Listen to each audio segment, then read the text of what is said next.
पुस्तक छठी, lecture number 2। ओम नमः सिद्धेभ्यः। ओम नमः सिद्धेभ्यः। ओम नमः सिद्धेभ्यः। ओम शुद्धात्मने नमः। नमो अरिहन्ताणं, नमो सिद्धाणं, नमो आयर्याणं, नमो वज्रायाणं, नमो लोहे सौवसावनं। भूतबली प्रणीतं तं बन्धतत्त्वप्रकाशकम् महाधवलविख्यातं महाबन्धं नमाम्यहम्। भगवत भूतबली भट्टारक प्रणीत यह महाबंध नाम का सिद्धांत शास्त्र है। इसी को महाधवल भी कहते हैं। महाबंध कहो, महाधवल कहो, क्योंकि जैसे धवल, जय धवल, और ये महाबंध है, पर उसको भी महाधवल कहने की पद्धति है। किसने लिखा है? भूतबली आचार्य। ये मूल रचना है, षटखंडगम की मूल रचना है। इसको जो पढ़ते हैं उनको फिर सिद्धांत चक्रवर्ती के, इसे नेमिचंद सिद्धांत चक्रवर्ती है। पर मूल में जो 6 खंड लिखे गए हैं, ये छठा खंड है। छठे खंड में 7 पुस्तकें हैं और उसमें से हम छठी पुस्तक देखते हैं। पुष्पदंत और भूतबली, उनको किसने सिखाया था? धरसेनाचार्य। ये तो याद है ना। बाद में जो पुष्पदंत ने वहाँ कुछ रचना की, 20 प्ररूपणा की, वो 20 सूत्र के थे, 20 सूत्र नहीं थे, 177 कुछ सूत्र थे। नहीं,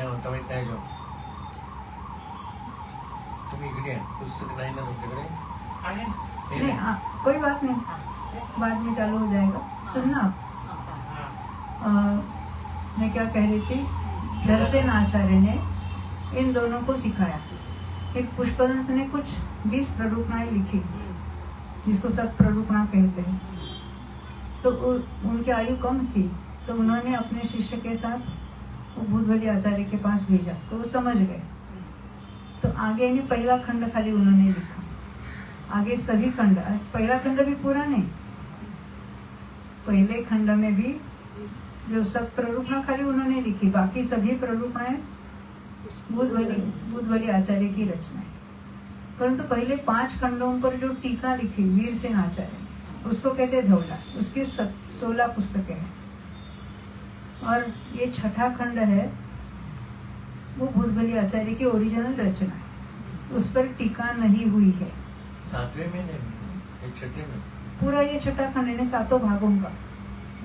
मीठा जरा ये वाला निकाल देना प्लग, इसकी आवाज आ रही है। फर्स्ट वन ये वाला प्लग इसमें से निकाल देना। हाँ बस, थैंक यू। पुस्तक पढ़ने के पहले, क्योंकि अभी ये महाबंध है, बंध का बहुत विस्तार से वर्णन है। पहले 5 पुस्तकों में, पहली पुस्तक में प्रकृति बंध की बात हुई, पूरी पुस्तक में बहुत विस्तार से, और फिर दूसरी और तीसरी पुस्तक में स्थिति बंध की बात, चौथी और 5वीं पुस्तक में अनुभाव बंध की बात, और छठी और 7वीं पुस्तक में प्रदेश बंध की बात आने वाली है। परंतु कुछ तो बातें सबके लिए कॉमन है। इसके लिए हमें, क्योंकि प्रकृतियों के नाम भी बारंबार आने वाले हैं, कहीं पे उसका पहले रेफरेंस भी आने वाला है। कुछ नाम ऐसे आप होंगे कि आपने कभी सुने भी नहीं होंगे, चिंता नहीं करना है आपको। हम स्लोली एंड ग्रेजुअली जाएंगे। कल अपना जो परमात्म प्रकाश ग्रुप है, उस पर बंद विच्छित्य, हृदय विच्छित्य, वो लक्ष्मी ने डाले उसके में, तो वो भी रोज एक बार देख लेना, क्योंकि ये कल डाला है। हाँ, लक्ष्मी ने डाला है उसके ऊपर।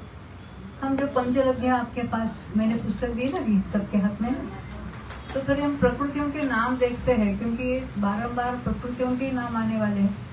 अगर उनसे हम परिचित नहीं हो तो आगे की बातें कुछ समझ में नहीं आएगी।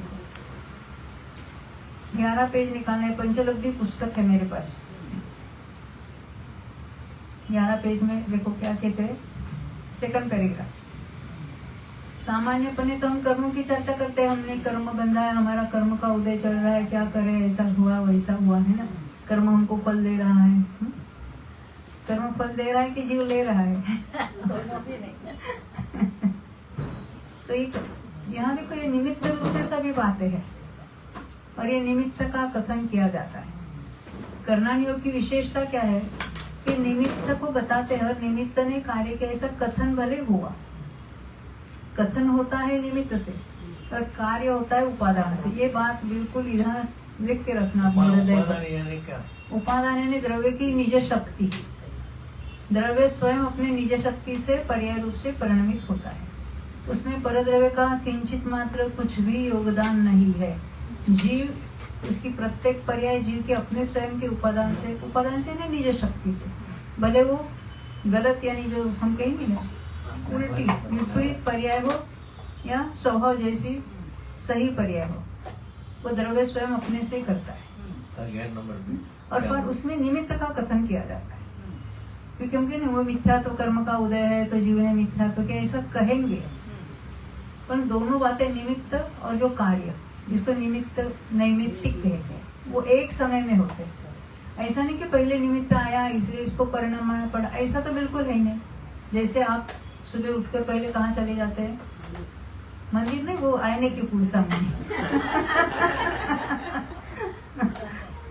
आप जैसे कोई विरले हो गए मंदिर जाने वाले, पहले आप जाते हो कि पहले प्रतिबिंब आता है एक समय में, तो वो प्रतिबिंब आपकी अवस्था है कि नहीं? नहीं। आईने के सामने हमने मोमबत्ती जलाई, वो आईने में भी दिख रही है, वो ज्योति आईने में भी दिख रही है। तो जो अंदर जो ज्योति दिख रही है वो मोमबत्ती है, उसकी अवस्था है कि मिरर की, दर्पण की अवस्था है? मोमबत्ती। तो देखो एक बात याद रखना कि जिस द्रव्य की जो अवस्था होती है उसी की क्षेत्र में होती है। मेरी अवस्था मेरे क्षेत्र में होगी कि मेरे बाहर होगी? जो आईने में जो दिख रहा है वो क्या है? रिफ्लेक्शन है। और वो रिफ्लेक्टिविटी किसकी है? आईने की है। अगर मेरी अवस्था वो ज्योति की अवस्था होगी मोमबत्ती की, तो सर्वत्र दिखनी चाहिए, दीवार में भी, इधर, तो उसकी अवस्था कहाँ ढूंढे हम? तो उसकी अवस्था उसमें ही लिमिटेड है। वो आईने में जो दिख रही है वो क्या है? वो आईने की अवस्था है। ऐसे हमारी ज्ञान की अवस्था हम स्वयं जानने वाले, ये बंद को भी जानने वाले हम हैं। समझ में आता? ये सब जगह हमेशा ही ये हमें इंफॉर्मेशन के लिए इसको नहीं पढ़ना है। बंदे की बात हो, संवर निर्जरा की हो, जो कुछ बात हो, जो कोई सिद्धांत हो, हमें अपने तरफ कैसे आना ये हमेशा याद रखना है। क्योंकि जानने वाला तो मैं हूँ। इतनी सभी बातें जो है किसने जानी? मैं नहीं जानी। तो केवल ज्ञानी ने जानकर बताई और उन्होंने बताया वो मैंने जानी। तो मैंने कैसा जाना? परोक्ष जाना। कहाँ से जाना? आगम से जाना। आगम किसको कहेंगे? आगम मैंने आया हुआ। कहाँ से? अरिहंत भगवान से आगम। हाँ, कैसे भी उसको आप स्प्लिट कर सकते हैं, क्योंकि आगम मैंने आने वाले। कहाँ से आए? भगवान की वाणी से, आचार्यों की परंपरा से। ये बातें हम तक आज उपलब्ध हुई है। तो भूत बड़ी आचार्यों ने उस जमाने में लिखी हुई बातें आज हमारे हाथ में है। तो बीच में कितने लोगों का योगदान होगा ना, इतना सब ये प्रिजर्व करके रखे इतने साल तक। ये हमारी संपत्ति है। ये लौकिक संपत्ति कुछ नहीं काम आने वाली। वो तो पुण्य के उदय में मिलेगी तो मिलेगी, नहीं तो नहीं मिलेगी। तो यहाँ हम अभी बंध की बात करेंगे। तो कर्म का बंध होता है ना, क्या होता है? उदय होता है ना, क्या होता है? फिर बंध होने के बाद उसका क्या होता है, उसकी भी चर्चा करेंगे हम। तो पहले कर्मों के नाम क्या है? तो मूल प्रकृति कहते हैं। जो कर्म कहने से एक, उसके हम भेद करेंगे। तो भेद 8 भेद होंगे, उसको कहेंगे मूल प्रकृति। क्या कहेंगे? मूल प्रकृति। और उसके और उपभेद और भेदों के भेद, सब डिविजन्स, तो उसको कहेंगे उत्तर प्रकृति। एक है मूल प्रकृति और एक मूल प्रकृति के उत्तर प्रकृति। कल हमने देखे भी थी कुछ, अब यहाँ पहले पढ़ को बताते। पंचलब्धि पुस्तक है ना, 11 पेज। देखो दूसरा पैराग्राफ ले लेना। हाँ। सामान्यपणे हम कहते हैं कि कर्म बंधा या कर्म उदय में आया, परंतु उन कर्मों की विभिन्न आड़ जाती है। स्वभाव प्रकृति किसको कहेंगे? हम कहते हैं इसकी गर्म प्रकृति है, गर्म मिजाज है, ऐसा कहते हैं। वो ठंडा है, ये प्रकृति है नहीं स्वभाव। वो कर्म की फलदान शक्ति कैसी है उसके अनुसार उसको 8 अलग अलग नाम पड़े, इसलिए उसको कहेंगे प्रकृति। तो विभिन्न 8 जाति है, उनके स्वभाव अर्थात प्रकृति अर्थात कार्य भिन्न भिन्न है, उन्हें कर्म प्रकृति कहते हैं। इन 8 कर्म प्रकृतियों को मूल प्रकृति कहते हैं। उनके नाम निम्न प्रकार है: ज्ञानावरण, दर्शनावरण, मोहनीय, अंतरा। ये जो पहले 4 है उसको क्या कहेंगे? घाती कर्म। घाती कर्म क्यों कहते हैं? कि उसके फल किसमें मिलता है? तो जीव के गुणों के जो पर्याय है, इसको गुणों का घात करता है, ऐसे भी कहने की पद्धति है। आत्मा का घात आत्मा के नष्ट हो जाता है? नहीं होता। तो गुणों का घात तो गुण नष्ट हो जाएंगे? नहीं। तो पर्याय को भी गुण कहते हैं, तो पर्याय का घात हो जाएगा, तो पर्याय बिना का द्रव्य हो जाएगा, कभी नहीं होगा। तो घात करता ऐसे शास्त्र का कथन है। तो उसका अर्थ क्या है? गुणों की जितनी शक्ति है, जैसे ज्ञान की शक्ति कितनी है? तो केवल ज्ञान है, पर अभी पर्याय में हमारा ज्ञान कितना हीन है, तो क्योंकि वो पर्याय में प्रकट नहीं हो रही। क्यों? कि अपने कारण मूल उपादान को पकड़ना, कि जीव की इतनी कमजोरी है कि वो केवल ज्ञान रूप परिणमित नहीं हो रहा है। तो निमित्त रूप से सामने वहाँ उपस्थित है कौन? कर्म। कौन सा? ज्ञानावरण। अब ज्ञानावरण की विशिष्ट अवस्था है। अब कौन से प्रकार के ज्ञान है, उसके ज्ञानावरण कौन से, उसकी बात अभी आएगी। तो एक है ज्ञानावरण। दर्शनावरण है जो ज्ञान दर्शन वाला दर्शन है। आवरण है उस पर आवरण। ऐसा कुछ नहीं कि अंदर प्रकट है और ऊपर आवरण है, जैसे सूर्य प्रकट है और नीचे मेघ आ गए तो हमें धुंधला होता है, ऐसा नहीं है। अंदर केवल ज्ञान प्रकट है और बीच में कर्म आए इसलिए हमको प्रकट नहीं, ऐसा बिल्कुल नहीं है। मूलतः ही उसका इतना ही कम यानी हीन ज्ञान रूप हीन दर्शन रूप परिणमित हो रहा है जीव। तो वहाँ सामने जो कर्म है उसका नाम क्या है? दर्शनावरण। तो ज्ञानावरण और दर्शनावरण, ऐसे 2 बातें होगी। अब तीसरा कौन सा है वहाँ पर? मोहनी। मोहनी के 2 भेद देखे थे हम। देखो, दर्शन मोहनी और चारित्र मोहनी। ये रिपीट इसलिए कर रही हूँ कि ये नाम बारंबार सुनना चाहिए, ये याद हो जाने चाहिए। तो हम उसके उत्तर प्रकृति भी देखेंगे। अभी मूल 8 नाम देखे, 4 जो है वो घाती कर्म है। इसका घात करते हैं तो गुणों का घात करके ऐसे कहेंगे, यानी जीव के गुणों के साथ उसका निमित्त बनता है। और जो अन्य 4 है कौन से? वेदनीय, आयु, नाम और गोत्र। वो कैसे है? अघाती कर्म। यानी जीव के जो ज्ञान दर्शन आदि जो ये अनिजीवी प्रतिजीवी उसकी कथन आता है, वहां पर उससे डिटेल में नहीं जाएंगे हम। तो जीवों के गुणों के साथ उसका निमित्त नहीं बनता। तो किसको किसके साथ बनता है?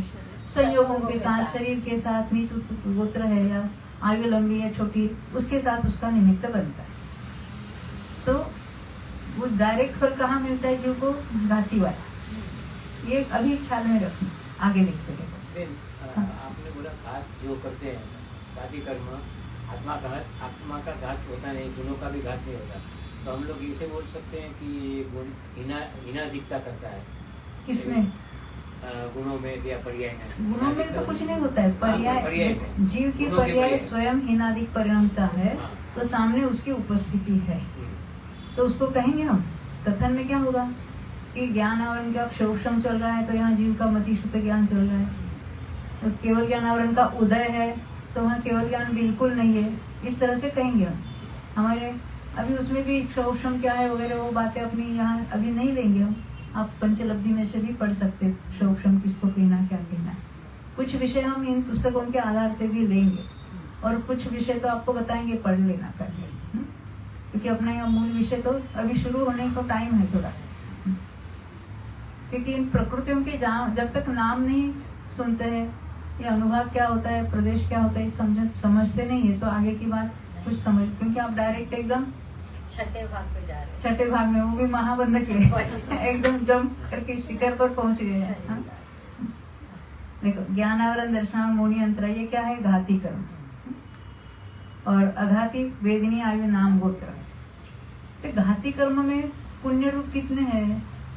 एक भी आप नहीं। मालूम है कक्षा में ज्ञानावरण, दर्शनावरण, मोहनीय और अंतरा, एक भी नहीं, सभी पाप रूप है, लेकिन हमको मालूम नहीं है। और पुण्य पाप का भेद कहाँ है? अघाती में। कल मैंने भूल की थी, मैंने बोलते बोलते 3 आयु को अशुभ कह दिया। हाँ, 3 आयु शुभ है, और जहाँ मंद परिणाम है वो लंबी बनती है, और संकलेश तीव्र कषाय है तो 3 आयु छोटी बनती है, उनकी स्थिति कम बनती है, ये उसका। और नरकायु अशुभ है, तो साता असाता में साता शुभ प्रकृति, असाता पाप प्रकृति, 3 आयु शुभ है, एक नरकायु अशुभ है। अब हमने कल नाम कर्म के जो भेद है उसको नहीं देखा था। अभी जरा देख लेते हैं 93 कौन कौन से है, ये पेज नंबर आके निकालना 18। ये कोई कैसे याद रखना? मोहनीय में पुण्य पाप दोनों नहीं ले सकते, जैसे कि संजीवन क्रोध है तो थोड़ा। हाँ, आपका ऐसा प्रश्न है, बरोबर है आपका प्रश्न, जो प्रश्न है बिल्कुल पूछना, क्योंकि क्या लगता है दर्शन मोहिनी में सम्यक प्रकृति तो अलाउ करती है सम्यक तो होने की, है ना, तो वो तो उसको तो शुभ कहो। आप कहेंगे संज्वलन को तो शुभ कहो क्योंकि इतने मंद है, 10वें गुण स्थान तक उदय है ना, बिल्कुल नहीं, वो सारे ही कैसे है, पाप ही अप्रशस्त ही है, क्योंकि यहाँ स्वभाव का तो घात हो रहा है ना यहाँ पर, ये सारे अप्रशस्त है। दूसरी बात बताएंगे हम, कभी बनते क्या बनते उसकी चर्चा करेंगे। तो ये शुभ या अशुभ यानी पाप और पुण्य का भेद कहाँ है? आघाती में। साता वेद नियति, शुभ आयु, शुभ नाम और उच्च गोत्र, ये शुभ प्रकृतियां है, और बाकी जो नहीं हमने नाम लिए वो अशुभ प्रकृति है। तो एक नियम ऐसा है कि उदय 8 ही कर्मों का हो रहा है। उदय, उदय का अर्थ क्या होता है? जो बंधे हैं ऑलरेडी कर्म, उसमें से कुछ परमाणु छूट जाते हैं, और उसका फल तभी मिलता है जब वो छोड़कर चले जाते हैं, उसको कहेंगे उदय में आना। ऐसा हर समय चल रहा है, नया नया बंध भी हो रहा है, बंध के बाद सत्ता में पड़े रहते हैं, और अपनी अपनी स्थिति पूरी होने पर उदय में आकर निकल जाते हैं, और उसका फल मिलता है उसके उदय के समय। पर अकेले उदय में आकर चलो निकल गए ऐसे नहीं, नया नया बंध भी होता है। ये कब से चल रहा है? अनादि से। कभी शुभ पुण्य प्रकृति बांधी, कभी पाप प्रकृतियां बांधी, पर बंध तो चलता रहा। बंध से छूटने का उपाय अभी नाम पर जो कुछ किया ना, वो बंध का ही कारण था। गलत किया। आधा ही हो गया। तिरछा रखेंगे, जाओ दे अजून। दिस इज वो गुड। हमेशा जाता है मगर ये भी गया था, मे बी द इंटरनेट। हाँ ठीक है, कोई बात नहीं, अभी चालू है ना। हाँ। देखो क्या कहते हैं हम, बंध आयु का कभी कभी होता है, वो अपकर्ष काल में उसका बंध होता है, वो उदय हर समय, वो तो हो गया। हाँ, बंध 7 कर्मों का हमेशा, और आयु उसके जो अपकर्ष काल कब होते हैं, क्या उसके अपना विषय अभी नहीं है, वो बात नहीं जाएंगे। तो इसका अर्थ समझते हैं, हर समय 7 कर्म बंध रहे, आयु छोड़कर। आयु छोड़, तो आप पुण्य करो या पाप करो, 7 कर्म बंध रहे। जैसे पुण्य कर रहे हैं, सुबह से मंदिर जाते हैं, पूजा विधान करते हैं, शास्त्र स्वाध्याय करते हैं, व्रत वगैरह करते हैं, तो बहुत सारा पुण्य शुभ परिणाम हो रहा है। तो मेरा प्रश्न है, 7 कर्म बंध रहे कि नहीं बंध रहे? भाई ये जरा लॉजिक है, 7 कर्म बनते हैं ना, क्योंकि हमको मालूम नहीं है। बाकी दुनियादारी में हिसाब, हम व्यापार धंधा करते तो हिसाब बराबर रखते, और यहाँ पता ही नहीं क्या हो रहा है, हम क्या कर रहे हैं। तो हमने क्या देखा, 7 कर्म हर समय बंध रहे, तो हमने बहुत सारा पुण्य कार्य किया, 10 लक्षण 10 उपवास किए, तो 7 कर्म बंधे कि नहीं बंधे? आयु की तो छोड़ो बात, उसकी बात छोड़ो। तो ज्ञानावरण, दर्शनावरण, मोहनी अंतराय बंधे कि नहीं बंधे? उसमें कितना पुण्य बंधा? वो सभी पाप है, उतना तो पाप हर समय बनता है। डिफरेंस कहाँ पड़ा? अघाती में। तो अघाती में है, उसका फल कौन भोगेगा? संयोग में मिलता है, आपको कुछ नहीं मिलने वाला उससे, शरीर वगैरह संयोग में जाएगा, पैसा ज्यादा मिलेगा, शरीर सुदृढ़ होगा, कोई अच्छा गोरा उच्चा शरीर मिलेगा। आपको क्या मिला? कुछ नहीं। संयोग में है सारा, उद्गल में चला जाएगा। यानी आप मेहनत करो, व्यापार धंधा करो, और बाजू वाले के खाते में भरते क्या पैसा? नहीं, बीवी के खाते में नहीं डालते। नहीं डालते हैं। अच्छा। तो ये हमें पता नहीं क्या कर रहे हैं और किसका ये क्या उपाय हो रहा है, क्योंकि धर्म के नाम पर आज तक हमने कुछ ना कुछ क्रिया करनी चाहिए। क्रिया से तो धर्म भी नहीं होता है। हाँ, उसके जो विकल्प है, क्रिया करने के जो परिणाम है, वो शुभ परिणाम से शुभ बंध होगा। पर हमने तो शुभ के साथ ये तो ज्ञानावरणादि तो बंद ही रहे, और अशुभ से अशुभ भी बंद हो रहा है। तीव्र पाप करेंगे तो सभी पापी पाप बनेगा, और थोड़ा शुभ भाव करेगा तो कुछ थोड़ा बहुत कुछ पाप कुछ पुण्य करेगा, पर इसमें से छूटने का उपाय नहीं मिलेगा। कितने ही जिसको कहेंगे व्रतों की क्रिया करे, महाव्रत धारण करे, मुनि पद अंगीकार करे, पर जब तक सम्यक तो नहीं होता है तब इसका रिजल्ट क्या है? 0। भले देव स्वर्ग में भी जाएगा एक बहुत लेकर, पर वहां तक स्वर्ग में से कितने तो जीव एक इंद्रिय में डायरेक्ट चले जाते हैं। यानी संसार में चक्र जो घूमने का है उसको एंड नहीं हो रहा है। ये क्यों? क्योंकि हमको अभी चौकन्ना होना है। मनुष्य वो इतना दुर्लभ है, हमने शास्त्र नहीं पढ़े, हमको पता नहीं कहाँ कौन से पर्याय में जीव कितने काल तक घूमता है। तो ये दुर्लभ में दुर्लभ मनुष्य पर्याय हमें मिली है। अभी मनुष्य पर्याय के लिए नहीं कोशिश करनी है, किसी भाव के लिए नहीं कोशिश करनी, अभी इसमें से छूटने का जो मार्ग है उसको केंद्रित करना है। बंध भी क्यों?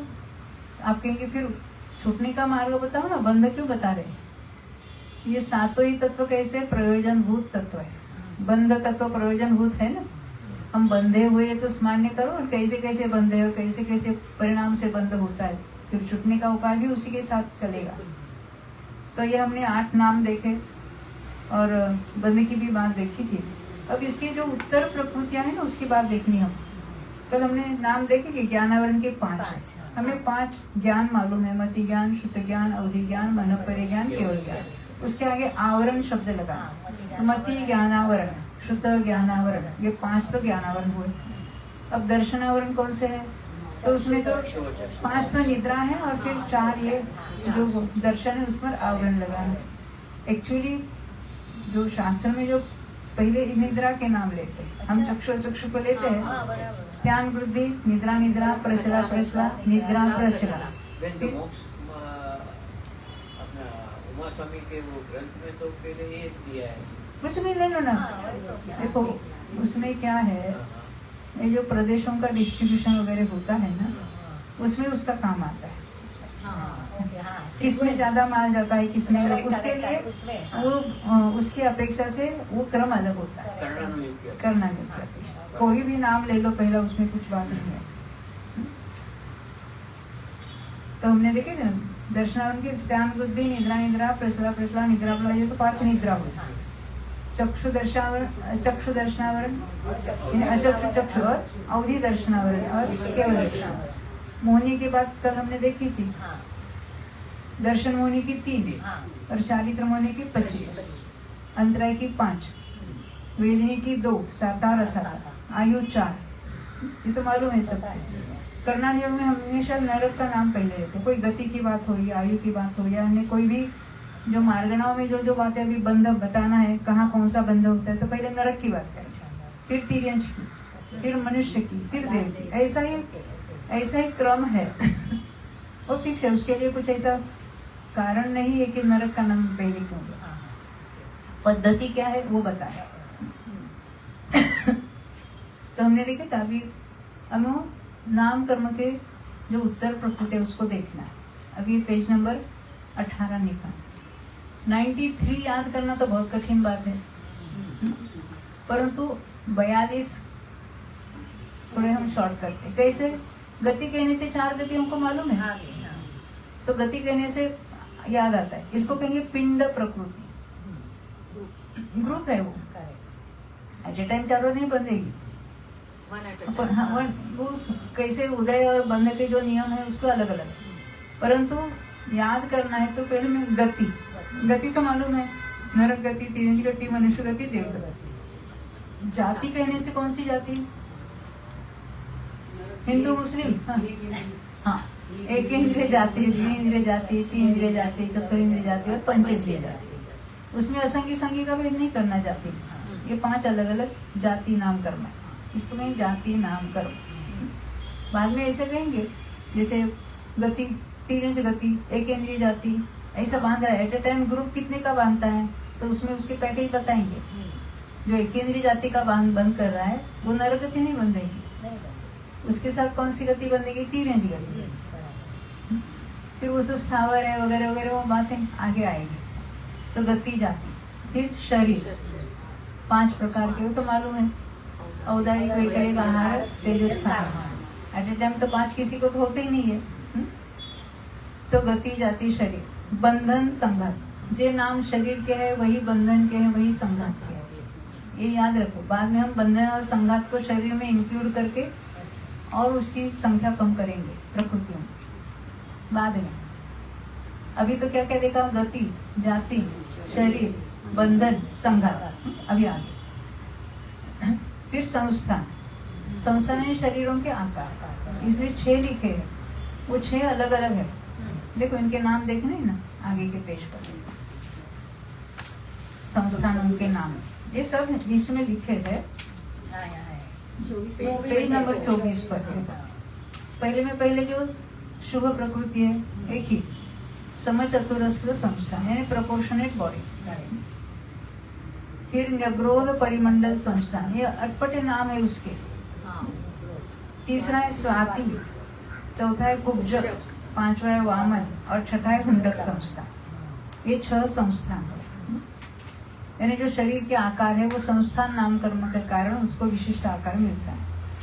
सहनन 6 होते हैं, 6 प्रकार के सहनन। ये सहनन क्या होता है? तो हड्डी और उसके जो वेष्टन है उसकी मजबूती कितनी है वो यहाँ बताते हैं, और जॉइंट्स, उसको कहेंगे सहनन। तो सहनन कौन से गति वालों के पाया जाता है मालूम है मीठा? एक इंद्रिय को नहीं होता।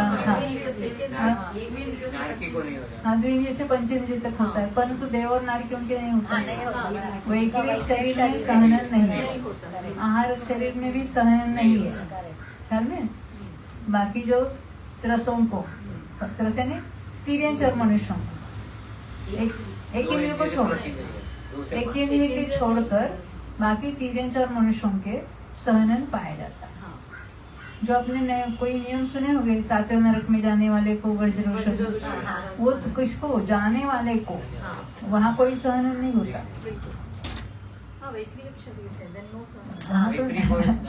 पर वहाँ कौन जाएगा? देखो कौन से सहनन वाला कौन से स्वर्ग तक जा सकता है, कौन से नरक तक जा सकता है, ये सारे नियम है। उन नियमों में हमें अभी नहीं उलझना है। एक नियम आपने सुना होगा, जो शपक श्रेणी चढ़ता है, मोक्ष डालता है उसी भोग में, उसको वज्र ऋषभ नाराज सहनन होता है। सहनन के कारण वो श्रेणी नहीं चढ़ता है। ये मतलब सामान्य के लिए उनको भी वज्र ऋषभ बिल्कुल बिल्कुल होना ही आवश्यक। और वो ऐसा चेंज होता नहीं है, उसी से साथ वो जन्मा है ना। एक वो में एक ही सहनन, एक ही संस्थान कायम रहता है, वो चेंज नहीं होता। जैसे क्रोधमान माया लोग पलटते हैं, वैसे संस्थान और सहनन पलटते नहीं है। वो शरीर की वैसी, वो योग्यता वैसी है, रचना वैसी होती है। तो हमने सहनन भी 6 प्रकार के है। नाम मालूम है? पहला है वज्र ऋषभ नाराज सहनन, फिर वज्र नाराज सहनन, नाराज सहनन, अर्ध नाराज सहनन, पीड़ित सहनन और असंप्राप्त असृपाटी। उसको कहेंगे असंप्राप्ता श्रुपाटी, असंप्राप्त असृपाटी। ये तो मेजोरिटी पंचम काल में तो ये 6ठे सहनन वाले हो गए। मेजॉरिटी पता है, मतलब कोई हो सकता है। नीचे के 3, ऊपर के 3 नहीं होते पंचम काल में। ये यहाँ मोक्ष भी नहीं है ना अभी पंचम काल में, तो ये भी उसका निमित्त रूप से एक कारण है। इतना पुरुषार्थी जीवों को नहीं होगा। हाँ, 7वें गुण स्थान तक जा सकता है। मैं ये पूछ रहा हूँ, ये पंचम काल कौन से इसमें होता है? पंचम काल जो है वो कौन से भूमि में, कौन से क्षेत्र में होता है, ऐसा पूछ रहे हैं। हाँ, भरत क्षेत्र। हाँ, भरत क्षेत्र, ऐरावत। हाँ, कर्म भूमियों में खाली होता है ना, काल मतलब नहीं, कालों का परिचय विदेश क्षेत्र में नहीं होता। विदेश क्षेत्र में हमेशा चौथा काल है। वो भी कर्म भूमि है ना। ऐरावत में होता है ना, वो भरत 10 और राजा में आए। आप कह रहे कर्मभूमि, तो विदेह क्षेत्र भी कर्मभूमि है वो तो ना? बहुत काल है, वहाँ चौथा काल है। हाँ, ठीक ये है। विदेह क्षेत्र जो है वो कर्म भूमि है कि नहीं? उधर कौन सा काल चलता है? चौथा काल। चौथा काल। हाँ। तो फिर ये ऐरावत 5 ऐरावत और 5 भरत। भरत, इसमें 6 कालों का परिवर्तन हाँ, वो होता है। कहना था हमको, हाँ, पहले से छठे, फिर छठे से उल्टा, correct। पहले से छठे उसको क्या कहेंगे? अवसर्पणी, और फिर उत्सर्ग। सर्पणी, हाँ, बराबर। तो ये पूरा 10 कोड़ाकोड़ी सागर और 10 कोड़ाकोड़ी, 20 कोड़ाकोड़ी सागर का एक कल्प काल है। कल्पकाल। ये कहाँ चलता है? भरत क्षेत्र, ऐरावत। देखो अंगोपांग, अंग और उपांग, ये जो मेन अवयव होते हैं हाथ पैर वगैरह, उसको यानी अंग, ये अंग नाम कर्म के उदय में वो होते हैं। और उपांग यानी उंगलियां वगैरह छोटे अवयव, वो उपांग, अंगोपांग। शरीर हमने 5 देखे, अंगोपांग 3 ही देखे। उमाबेन, कौन से 2 शरीरों को अंगोपांग नहीं होगा? ये कॉमन सेंस है, ये कोई आगम की हाँ? आहारक पर बैठने। हमारा कोई किरी को नहीं होगा। अच्छा, आप क्या कहते हैं? आपने पास बहुत सारा, हाँ बोलो। इंद्रिय। अरे कौन से शरीरों को नहीं होगा? वैकिरिक होता है, तेजस और कारमान को नहीं जाता। सही बात है। देखो कर्मों के नाम कैसे लेंगे हम? जैसे वैकिरिक, वैकिरिक अंगोपा कर्म, औदारिक, औदारिक अंगोपा, और आहारक, आहारक कर्मोपा। जैसे मनुष्य तिर्यंचों का औदारिक शरीर है, पर एकेंद्रियों के अंगोपांग नहीं है। हाँ, बराबर। उनकी खाली औदारिक शरीर का बंद, सॉरी उदय चलेगा, हाँ। बंदे की बात नहीं, उदय चलेगा। ख्याल में आती बात? तो अंगोपांग हो गए। स्पर्श को 8 लिखा है, जो हमने देखे पुद्गल की पर्यायों के जो नाम है वही स्पर्श, ये तो कर्म के नाम है, स्पर्श गुण की बात नहीं है। स्पर्श नाम कर्म, वो भी 8 प्रकार का। अच्छा। कौन से? जो 8 नाम मालूम है? हल्का, भारी, रूखा, चिकना, कड़ा, नरम, ठंडा, गरम। चना जोर गरम। हाँ, चन्ना चोर पंडित जी की याद आ गई। तो उस नाम कर्म के उदय में उस जाति के परमाणु, या हल्का है या भारी है, ऐसे उस कंद का ग्रहण होता है। इसलिए उसके कर्मों के नाम भी यही है। तो स्पर्श के 8 बताए, रस के 5, ये मालूम है ना? खट्टा, मीठा, कड़वा, चटपटा वगैरह। गंध के 2, सुगंध, दुर्गंध। वर्ण के 5, कौन से 5? काला, नीला, पीला, लाल, सफेद। ये इसमें ये नहीं लिखा है, अंगोपांग इसमें नहीं लिखा है। किसमें? ये नीचे देखो, है तो अंगोपांग। पेज नंबर इसमें 7, नहीं। आप कहाँ के कौन से पेज की बात कर रहे हैं? 18। 24 पेज पर है ना, संस्थान के बाद अंगोपांग। है। एक्चुअली ये क्रम है, संस्थान, अंगोपांग, फिर सहनन। यहाँ लिखते समय संस्थान, सहनन, अंगोपांग लिखा है ना, तो हमेशा अंगोपांग बीच में आता है। वर्ण तक आ गए हम, यहाँ तक समझ में आई? अब है गत्यानुपूर्वी, जो गति के 4 नाम लिए है, वैसे गत्यानुपूर्वी कर्म होता है। ये गत्यानुपूर्वी का उदय कब होता है मालूम है? मात्र विग्रह गति में, वो भी मोड़ वाली गति में। जीव सीधी गति से नहीं सीधे जाएगा बिना मोड़ के, तो इसका उदय नहीं होगा। पर बनती है हर समय, गति बनती है तो उसी के साथ गत्यानुपूर्वी बनती ही है। मनुष्य गति बनती है तो मनुष्य गत्यानुपूर्वी का बंध हर समय चलता है। बंधा हुआ तो क्या होता है? पड़ा रहता है। उदय कब है? विग्रह गति, मोड़ वाले विग्रह गति में। ये इतनी बात ख्याल में रखना। विहाय गति यानी जीव की जो चाल है, किसकी होगी? त्रसों की होगी, एक इंद्रियों की नहीं होती। ये पानी का बहना उसकी चाल नहीं है, हवा बहती है कहते हैं, उसमें वो विहाय गति नाम कर्म नहीं होती। स्थावर कहते हैं ना उसको, वो तो उसकी जो कुछ फिजिकल, उसके जो कुछ कैरेक्टर्स है, उसके कारण उनका यहाँ से वहां जाना वगैरह होता है। उसको हम स्वयं गमन करते हैं, नहीं वो चल कर जाते हैं ऐसा नहीं कहेंगे। उद्विंद्रिय जो ईगल चलती है, जो हाथी चलता है, इसको चाल कहेंगे, उसको विहाय गति कहेंगे। वो भी 2 प्रकार है, शुभ अशुभ वाले। तो यहाँ तक 14 प्रकृतियां वो पिंड प्रकृतियां है। देख लो पहले फिर से देखो, गति, जाति, शरीर, बंधन, संगार, सहन, संस्थान, सहन, अंगोपांग, स्पर्श, रस, गंध, वर्ण, गत्यानुकूल, विहाय, ये 14 में तो बहुत सारे कवर हो गए क्योंकि सारे ग्रुप हाँ 65 हो गए। अभी कितने थोड़े उसमें भी ग्रुप में आपको याद करना है। जैसे अगुरु लघु के साथ 4 आपको याद रखना है, अगुरु लघु, उपघात, परघात और उच्छ्वास। फिर आतप उद्योग। देखो आतप उद्योग प्रकृति ऐसी है, आतप का उदय एकेंद्रिय में होता है, उदय, और वो सूर्य विमान के पृथ्वी कायिक में होता है। उद्योग का उदय पंचेंद्रियों में एकेंद्रिय से लेकर संगी पंचेंद्रिय तक का किसी को भी हो सकता है। बंध कौन करता है? वो चारों गति के बंद कर सकते हैं, पर उसका उदय किसको होगा? तीर्यंशों को। यानी एकेंद्रियों में भी उद्योग है ना, जैसे वो चंद्रमा की पृथ्वी का एक उसमें उद्योग है। अन्य भी एकेंद्रियों की वनस्पति भी कुछ होती है ऐसी, कौन सी? चमकीली ऐसे। बाकी त्रसों के तो शरीर हमें मालूम है। फिर वो तिर्यंश में जो प्रकाश वाला जो वर्ड आता है, जुगनू वगैरह है, जुगनू। हाँ, वो भी ये उद्योग हाँ, उद्योग का उदय है उनके। हाँ। देखो अब ये 4 नाम हुए ना, कौन से? अगुरु लघु पहले 4, उपघात, परघात, उच्छ्वास, फिर आतप उद्योग। अब जोड़ी जोड़ी के 4 है, 4 युगल। त्रस के साथ स्थावर, यानी त्रस यहाँ स्थावर होता है, तो त्रस स्थावर है ना। त्रस यानी द्विंद्रिय से पंचेंद्रिय, संगी पंचेंद्रिय तक उनको कहेंगे त्रस। उनके त्रस नाम कर्म का उदय है। और स्थावर यानी जो 5 स्थावर का जो एकेंद्रिय जो है, अग्नि कायिक, वायु कायिक, जल कायिक वगैरह, वो क्या है? स्थावर नाम कर्म वाले। तो त्रस और स्थावर ये जोड़ी हुई। दूसरी बादर और सूक्ष्म। ये सूक्ष्म भेद एकेंद्रिय में ही है, यानी एकेंद्रिय में ही 2 वैरायटी है, बादर और सूक्ष्म। बाकी द्विंद्रिय, तीन्द्रिय, चतुर्न्द्रिय सभी कैसे? बादर ही है। एकेंद्रिय में तो बादर भी है और सूक्ष्म भी है। 5 ही सूक्ष्म होते हैं। कौन? अग्नि कायिक, वायु कायिक, जल कायिक, फिर वनस्पति कायिक, और कौन सा? पृथ्वी कायिक। ये सारे सूक्ष्म भी होते हैं और बादर भी होते हैं। तो सूक्ष्म कहाँ है? सारे पूरे लोक में उनके वो सूक्ष्म नाम कर्म का उदय है। आगे बढ़ते देखो, बादर सूक्ष्म हो गए, पर्याप्त और अपर्याप्त, और प्रत्येक और साधारण। ये प्रत्येक साधारण भेद भी किसमें है? वनस्पति का। साधारण यानी निगोद।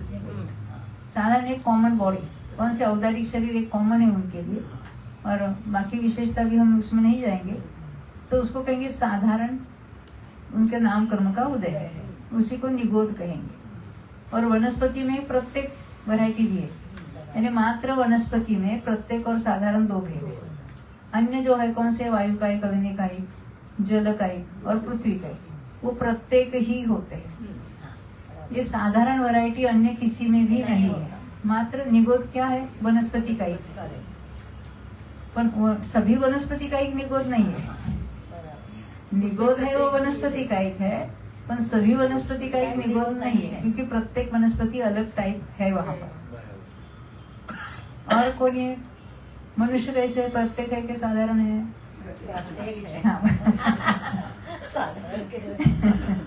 हाँ, पण इस शरीर के आधार से साधारण है। हाँ, ये द्विंद्रिय आदि के शरीर है, तिर्यंशों के, मनुष्य के शरीर है। और ये प्रत्येक वनस्पति की जो प्रतिष्ठित प्रत्येक है, जिनके आधार से निगोद रहते हैं, वो कहेंगे प्रतिष्ठित प्रत्येक। हम प्रतिष्ठित है ना। नहीं है? अरे है ना, निगोद सब अनंत अनंत पड़ी है निगोद। शरीर के आधार से ही रहते हैं। हाँ, शरीर के आधार से, उनके शरीर इसके आधार से रहते। हम लोग प्रतिष्ठित प्रत्येक है हम लोग, लेकिन प्रतिष्ठित देखो प्रतिष्ठित है नहीं, जिसके आधार से निगोद रहते। हाँ, तो हम प्रतिष्ठित। अभी ये शरीर है, इसको मांस क्यों कहते हैं? मांस भक्षण का त्याग क्यों कराते हैं? उसके आधार से अनंत अनंत जो निगोद जीव पाए जाते हैं, क्योंकि निगोद के एक शरीर में कितने जीव? अनंत। कितने अनंत?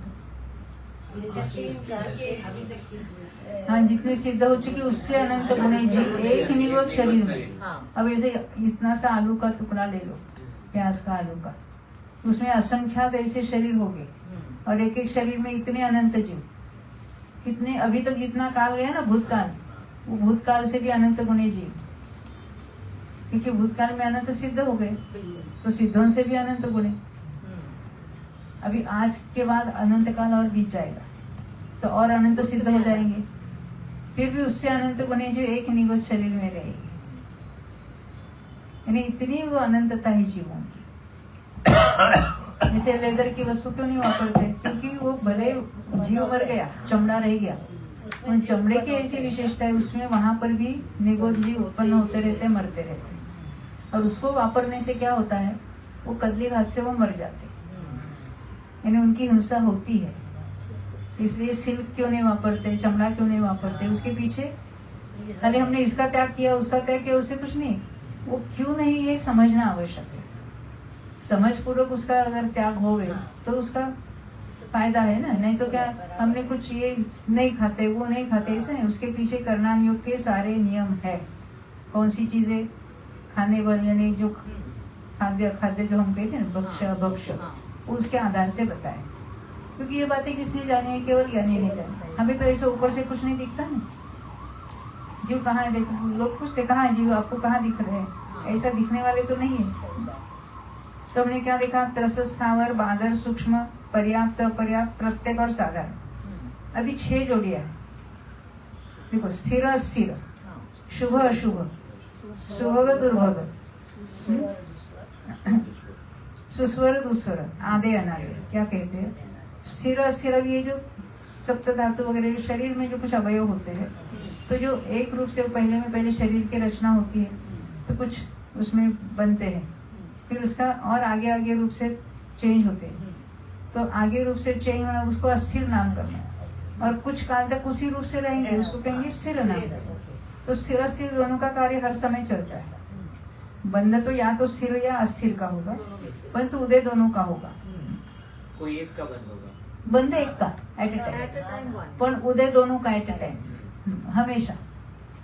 तो स्थिर अस्थिर, शुभ अशुभ, सुभग दुर्भग, ये सब पढ़ लेना आप इसमें, उसके क्या कार्य। नहीं तो वो तो इतना डिटेल्स हो जाता है ना, आपको बोरिंग हो जाएगा। सुस्वर दुस्वर तो समझते हैं, एक इंद्रियों की तो उसका उदय नहीं होगा, उनकी भाषा नहीं होती है, तो द्विंद्रिय से लेकर इसका उदय रहेगा। तो वैसे तो स्वर कैसा है, जिसको नहीं आवाज अच्छी है, इसकी आवाज ऐसी हो, तो उसके निमित्त रूप से ये कर्म का उदय है।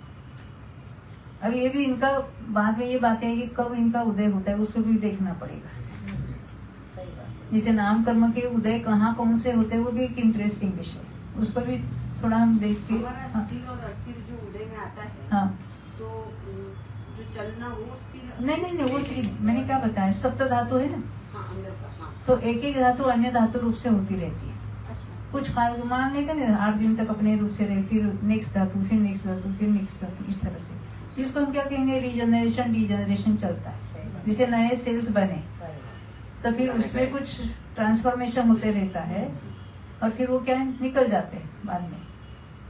इस तरह से ये सारी शरीर की रचना, अस्थिर और स्थिर कायम उदय में आती है, दोनों ही उदय में 13वें तक हर समय उसका उदय चलता है।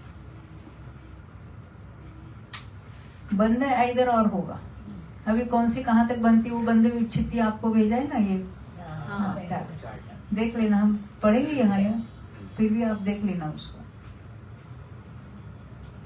आदेय अनादेय, आदेय ने वो तो तेज पुंज, जो शरीर का जो तेज है उसको आदेय कहते हैं, अनादेय। और यशस कीर्ति और यशस कीर्ति, उसको उसके उदय में यश हो रहा है। ऐसे कोई एक इंद्रिय भी उनके एक यशस कीर्ति का उदय हो सकता है। तो किसी, हाँ चंदन का वृक्ष, हाँ वो है जो हीरे माणिक है, वो क्या है। तो अपने को कुछ यश मिला तो उसमें फूल मत जाना, ये कह रहे हैं। सावर को भी है, पहले का उदय हो रहा है, उससे क्या है। देखो 6 कौन से लिया, देखो स्थिर अस्थिर, शुभ अशुभ, सुभग दुर्भग, आदेय अनादेय, सुस्वर दुस्वर, यशस कीर्ति और अयशस, ये 6 हो गए। अब तीर्थंकर और निर्माण, ये अभी तो ऐसे अटपटे लगते इतने, अरे बाप रे कैसे याद करेंगे, देख लेना एक बार रोज, हाँ तो हो जाएगी। क्योंकि ये प्रकृति उनके नाम बाद में आने वाले हैं, कहाँ क्या होता है, कितने प्रदेश, कौन से प्रकृति के कितने हैं। जैसे नाम कर्म की इतनी प्रकृतियां है, कौन से गुणस्थान में कितनी प्रकृतियां बनती है, तो फिर उसमें कितने प्रदेश किसमें मिलेंगे, वो सब चर्चा आने वाली है। उसके लिए नाम कर्म के एट ए टाइम कितना बंध होता है वो भी मालूम होना चाहिए। एक इंद्रिय का बंध हो रहा है तो कितनी प्रकृतियां बनती है, देवगति का बंध है तो कितनी बनती है, मनुष्य तिर्यंच गति का बंध है तो कितनी बनती है। वो बात थोड़ी हम ले लेंगे, नाम कर्म के बंध है उदय स्थान। मेरे ख्याल से उसमें कर्मकांड के शिविर में भी आएगा, लिया था नहीं विषय? कर्मकांड में तो है ही है, उसके शिविर की पुस्तकें होगी हाँ, सबके उसमें पास। भी है। हाँ, देखेंगे कभी, या. कभी लेना है, मैं बताऊंगी कब लाना है उसको। हाँ बनाए ना हम, वो चार्ट के फोटो डालेंगे हम उसमें। तो हमने अभी नाम देख लिए सबके, इसके डिटेल में हम हर एक में आप पढ़ लेना उसको। हाँ, तो अभी हमने ये जो उसमें जो शुभ अशुभ प्रकृतियों के नाम देख लेते, 39 पेज लेना है।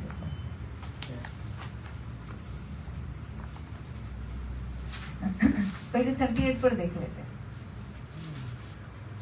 हमने सबकी उत्तर प्रकृतियां देखी थी। देखो, कर्म कहने से उसके दो भेद किए 38 पेज पर, घाती कर्म अघाती कर्म। घाती के नीचे की क्या लिखा है? ज्ञानावरण के 5, दर्शनावरण के 9, मोहनीय के 28 और अंतराय के 5। टोटल कितने हुए?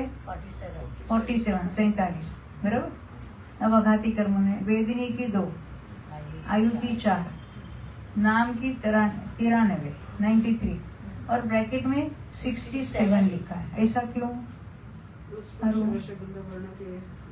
हाँ हाँ, देखो, एक तो शरीर, बंधन और संघात 5, 5 और 5 है।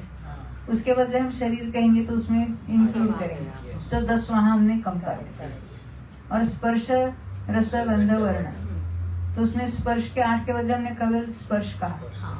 टोटल करते हैं तो 20 होते हैं। हाँ? अभी ये खाली हमने स्पर्श, रस, गंध, वर्ण कहा, हाँ, तो 16 और 10 26 कम हो गए। सम होते ना, तो 26 कम हो गए तो 63 हो गए यहाँ पर। और गोत्र के 2, तो कुल उसकी प्रकृतियां 101 कहेंगे। अगर 101 कहेंगे तो टोटल में 148 का हिसाब बताते। हमेशा 148 कर्म प्रकृतियां कहते हैं, आपने सुना होगा। और कभी कभी देखो 45 अगर लेंगे तो 122, उसमें बंधने वाली तो 120 ही है, क्योंकि सम्यक मिथ्या द्वारा सम्यक प्रकृति बनती नहीं है। तो जो बंध का हिसाब कहीं 148 का करेंगे, कहीं कहीं 120 का करेंगे। 148 है ना, 146 ही बंधने वाली है उसमें। यानी कहाँ कौन सी अपेक्षा से आती है वो आपको पता चलना चाहिए। अब अघाती कर्मों में देखो, प्रशस्त और अप्रशस्त है, यानी शुभ और अशुभ, पुण्य और पाप। तो सातावेदनीय शुभ आयु 3 लिखे ना, मनुष्य देवायु 3, शुभ नाम 63, उसकी लिस्ट आगे के पेज पर है। उच्च गोत्र 1 है। वो नाम कर्म भी वो जो हमने जो उसमें से लिए थे ना, उसके हिसाब से उसमें शुभ में भी होता है, अशुभ में। स्पर्श, रस, गंध, वर्ण शुभ भी होते हैं और अशुभ भी होते हैं, दोनों और उसको ले लेते हैं। और प्रशस्त में देखो, असाता वेदनीय, अशुभ आयु यानी नरकायु, अशुभ नाम और नीच गोत्र। इस तरह से उसका सारा हिसाब है, हिसाब ऐसे है। देखो 39 पेज पर पंचलब्धि पुस्तक के नाम कर्म के शुभ यानी प्रशस्त और अप्रशस्त के लिस्ट बताइए। आज इसको इतना देख लेते। देखो गति में मालूम है, देखो आयु में 3 शुभ है और 1 नरकायु अशुभ है, और गति में 2 शुभ है 2 अशुभ है। ऐसा क्यों होता है? क्योंकि क्या? अगर आयु वो अच्छी है तो वो भी नहीं, आयु वो छोड़ना नहीं चाहता, तिर्यंच मरना नहीं चाहता, नारकी वो आयु नहीं चाहता। वहाँ तिर्यंच कैसा भी, जिसको हमें वो अच्छी नहीं लगती पर्याय, कीड़े मकोड़े ऐसे है, मतलब देखो वो भी अपनी जान बचाने के पीछे करते हैं। और तिर्यंच गति कैसी है? अशुभ है, संक्लेश से वो बनती है। इस तरह से लेना उसका। तो गति में 2 लिया। जाति में 1 पंचेंद्रिय जाति शुभ है, बाकी 1 केंद्रीय, 2 इंद्रिय, 3 इंद्रिय, 4 इंद्रिय कैसे है? अप्रशस्त कहो, पाप कहो, अशुभ कहो, अप्रशस्त।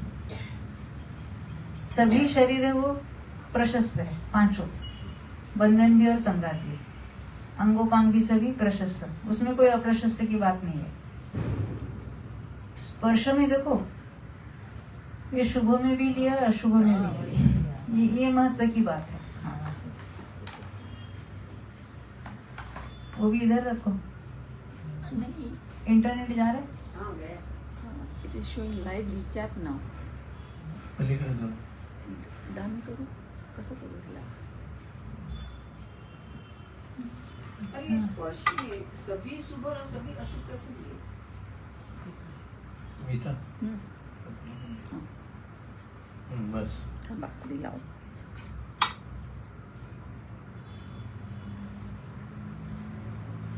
मला चेसेस गेलं तर पलीकडे जाऊ. हम्म, हाँ, ये को लाइव करना। हाँ, ऑन कर दूँ. इसमें कभी प्रॉब्लम इतने आते हैं। हाँ। I'll go live now.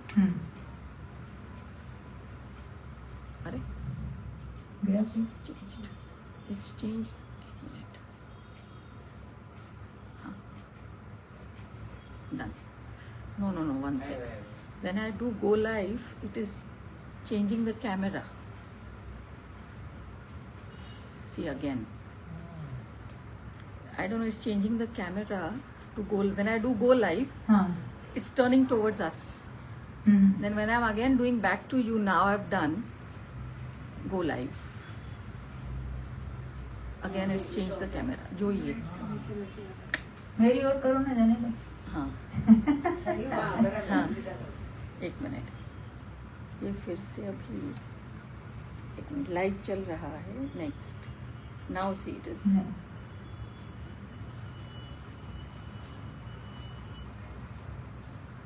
हाँ, चलने दो। है ना? बंद ही हो रहा है। अच्छा। Unable to something it said. जाने दो अभी। हाँ। 5 मिनट रह गया वैसे। हाँ। निकाल लो। वो चालू है. वो फोन देना। हाँ वो चालू वो वाला फोन देना। हाँ। और उसका स्टैंड लेना। 7 मिनिट. हाँ। हाँ, कर.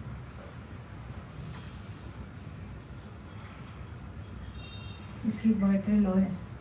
जाने दो। हाँ. उसकी बैटरी लो है। वो try करो. Next.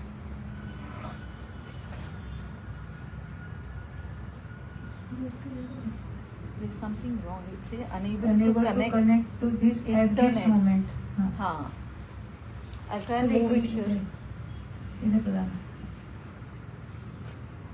Wait, let me just. आज कुछ इंटरनेट का प्रॉब्लम है। हाँ. नहीं तो इसमें कभी ये प्रॉब्लम नहीं आती। Let us see if it's going live. नहीं, रहने दो। हाँ. यूट्यूब पर नहीं जा रहा है, अभी फेसबुक पर चल रहा है। अपना विषय भी होगा, अभी संपूर्ण होगा। हमने स्पर्शादि देखे थे ना, स्पर्शादि, शुभ स्पर्शादि, अशुभ स्पर्शादि। हाँ, उनका क्वेश्चन था शुभ और अशुभ क्या है. हाँ दोनों भी क्यों दोनों में क्यों लिया दोनों 20 देखो क्योंकि शुभ स्पर्श भी है ना, स्पर्श रस गंध वर्ण में, उसमें प्रशस्त स्पर्श और अप्रशस्त स्पर्श, अच्छा और दोनों का बंध एट ए टाइम हो रहा है। ये बाद में आगे महाबंध में बात आती है, और वो सुलझ नहीं रहा था। 3 दिन तक उस पर विचार चल रहा था। एक दिन सुबह सुबह नींद में फिर एक क्लियर हुआ था कि वो दोनों एट ए टाइम बनते हैं। ऊपर के गुण स्थानों में अप्रशस्त का अनुभव कम बंधेगा, प्रशस्त का ज्यादा बनेगा, पर बनते दोनों ही है। क्योंकि अनंत परमाणु लेते हैं ना, उसमें से कुछ तो जिसको प्रशस्त टाइप की हो गई, कुछ अप्रशस्त टाइप की होगी। इस तरह से बंध दोनों का होता है। अनुभाग में डिफरेंस होगा, कम ज्यादा। हाँ, इसलिए दोनों और उसके लिए यहाँ पर भी लिए, वो यहाँ पर भी लिए, शुभ भी लिए, अशुभ भी लिए। संस्थान में समचतुरस्र संस्थान है, वो प्रशस्त है, बाकी शेष 5 अप्रशस्त है। सहनन में भी पहला वाला जो है वज्र ऋषभ नाराज, वो प्रशस्त है, बाकी शेष अप्रशस्त है। ये सहनन है ना, वज्र ऋषभ प्रशस्त है क्योंकि वो मोक्ष में जा सकता है, इसकी वजह से। नहीं, पहला वाला जो देखो, समय दृष्टि भी देव भी उसको बांधते हैं। हाँ। वज्र सहनन बांधकर मनुष्य में आते हैं वो, तो प्रशस्त से बनते हैं वो, बाकी तो अप्रशस्त में चले जाते। अब उसमें बहुत सारी डिटेल है, आप आगे पढ़ेंगे ना आपके ख्याल में, वो अनुभाग में और स्थिति में उसकी बात वो तो पता चलता। वज्र ऋषभ नारद तो सम्यक दृष्टि तो 7वें नरक में भी है ना उनको। सहनन नहीं होता उनको, हाँ हाँ, सहन नहीं होगा। वो बांधेंगे सहनन, हाँ, बांधे. जब तक सम्यक तो है। हाँ, अनुपूर्वी जैसे गति है वैसे अनुपूर्वी। विहार गति में नाम ही उसका प्रशस्त अप्रशस्त है। अब देखो, हमने 4 नाम लिए ना, अगुरु लघु परघात सार उपघात। तो उपघात है वो अप्रशस्त है और परघात है वो प्रशस्त है। बाकी अगुरु लघु भी प्रशस्त है, उच्छ्वास भी प्रशस्त है, आतप उद्योग भी प्रशस्त प्रकृतियां हैं। यानी एक इंद्रिय का बंद कर रहे इतना तो संकलेश है, उसमें भी थोड़ा जरा विशुद्धि होगी तो आतप उद्योग बनता है उसके साथ। त्रसादि लिखे, देखो हमने 4 नाम याद किए थे ना, त्रस स्थावर, वैसे हम त्रस बांदर पर्याप्त प्रत्येक कहेंगे प्रशस्त में, और स्थावर सूक्ष्म पर्याप्त साधारण इधर लेंगे। स्थिरादि जो हमने नाम लिए थे, पहला नाम है वो प्रशस्त है, निस्थिर, शुभ, सुभग, सुस्वर, आदि और यशस्वी। और अशुभ प्रकृति में अस्थिर, अशुभ, दुर्भग, दुस्वर, अनादि और अयशस्वी। तीर्थंकर नेचुरली प्रशस्त प्रकृति है, निर्माण भी प्रशस्त प्रकृति। इस से यहाँ टोटल 63 और यहाँ 50, पर स्पर्शादि हमने दोनों ओर लिए थे, इसलिए उनकी संख्या ज्यादा हो गई। तो ये तो हमने केवल वो नाम देखे यहाँ पर उसके। अभी हम वो बंध की विच्छित्ति है ना, वो अब भी देख के आना, तो हम उसको भी ले लेंगे, क्योंकि कहाँ कौन सी प्रकृतियां बनती है जब तक नहीं समझ में आए। क्योंकि यहाँ तो अपना विषय क्या है, प्रदेश बंध, नंबर ऑफ परमाणु। तब फिर नंबर ऑफ परमाणु से बंध विच्छित्ति का क्या सवाल है? ऐसा होता है, ऐसा लगता है। तो देखो, जब डिस्ट्रीब्यूशन होता है, बंध होता है, तो उसका विभाजन किस तरह से होता है, उसका एक साइंस है, वो भी हम आपको कर्णानक के आधार से बताएंगे आपको कैसे कैसे विभाजन होता है। कर्मकांड शिविर में भी वो विषय लिया था। तो एक मूल प्रकृतियों में जितना माल आता है, मान लेते हैं ना 1 7 आया, तो ज्ञानावरण की 5 है तो 5 में डिस्ट्रीब्यूट होगा। दर्शनावरण की 9 बनती है पहले दूसरे गुण स्थान में, तो 9 में डिस्ट्रीब्यूट होगा। अब समय दर्शन होने पर वो तो 3 निद्रा बंधेगी नहीं, तो बंधेगी नहीं तो कहाँ तक बनती है, कभी नहीं बनती है, तो दूसरे गुण स्थान तक बनती है, बाद में नहीं बनती है। तो वहां पर उसमें ज्यादा माल आएगा, रिमेनिंग प्रकृति। पहले 9 में डिस्ट्रीब्यूट होता था, अभी 6 में होगा। तो ये आपको बंध विच्छित्ति भी मालूम होनी चाहिए, तभी जाके हम यहाँ प्रदेश बंध में ज्यादा आपको पता चलेगा। क्योंकि बेसिक कुछ बातें मालूम हो तो वहाँ जाके फिर हमको क्या नाम तो अभी ले लिया आपने। बंध विच्छित्ति कहाँ देखने को मिलेगी? बंध विच्छित्ति हमने अभी कर्मकांड के इसमें भी लिए थे ना, कर्मकांड के शिविरों में भी है, बुक्स में था। बुक में भी है। और उन्होंने पंचलब्धि के भी लास्ट में लक्ष्मी ने दिया है ना, वो लक्ष्मी ने हमारे उसमें ग्रुप में डाला है। और वो भी उसका देवलाली में दिया है। पहले 2 के तो हमने यहाँ नाम भी लिखे इसी पेज पर, 152 पेज पर, पहले 2 गुण स्थानों के। अभी तो समय हो गया है, हम कल ले लेंगे उसको। हाँ? वो ले लेंगे, इसमें इतना प्रयोजन नहीं है, जैसे अनुभाग में जितना उसका लगेगा ना। हाँ, पर किसको क्या कहते हैं, वर्ग वर्गना वगैरह सामान्य बातें हो, उसको ले लेंगे। मैं बताऊंगी वो कर्मकांड शिविर जो है ना, उसमें ये बातें ली हुई थी। नाम कर्म के भी बंध स्थान हमको देखना पड़ेगा, कहाँ कितनी प्रकृतियों का बंध होता है। नाम कर्म की सभी नहीं बनती।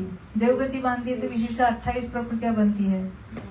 एक इंद्रिय का बंद करता है तो 25, हाँ 23 अपर्याप्त की, 25 पर्याप्त की और आत्म उद्योग के साथ 26 वगैरह वगैरह। ये मेरी भाषा में नाम कर्म के पैकेज होते हैं। तो इकट्ठा कितनी प्रकृतियां बन सकती है वो हमें मालूम होने चाहिए, क्योंकि ये बेसिक बातें अगर समझ में आती है तो हम इसमें आगे बढ़ेंगे। तो फास्ट नहीं जाएंगे, फास्ट में जाने से कोई फायदा थोड़ा नहीं है है। ना। हमको कुछ पूरा करने का तो कुछ नहीं, समझने से मतलब है। हम समझकर आगे बढ़ेंगे। खाली इसका विषय पूरा करना हमारा कोई प्रयोजन नहीं है, क्योंकि वो तो क्या हम पढ़ सकते हैं ना, पढ़ने से कुछ ग्रहण नहीं होगा आपको। क्योंकि यहाँ तो बताएंगे 3 इंच कौन से प्रकृति बनती है, मनुष्य कौन से प्रकृतियां बनती है, ये भी मालूम होना चाहिए। एक्चुअली कर्मकांड का विषय लेकर ये आगे वाली बातें होती है। तो हमने जब पढ़ा था तो पहले जीवकांड हुआ था, कर्मकांड हुआ था, लब्धिसार हुआ था, फिर धवला जय धवला, फिर हमने महाबंध लिया था। यहाँ भी हम वो क्या सिटी आप एकदम डायरेक्ट हायर स्टैंडर्ड में आ गए ना, सीधा हायर डायरेक्ट एकदम स्टैंडर्ड। शिखर पर चढ़ गए। आधी कलश मग पाया। चलो अभी रुकते ही आप। बोलो 24 भगवान चावानी के ज्ञान से सूझे लोकालो सोवाणी मस्तक नम सदा देत बोलो।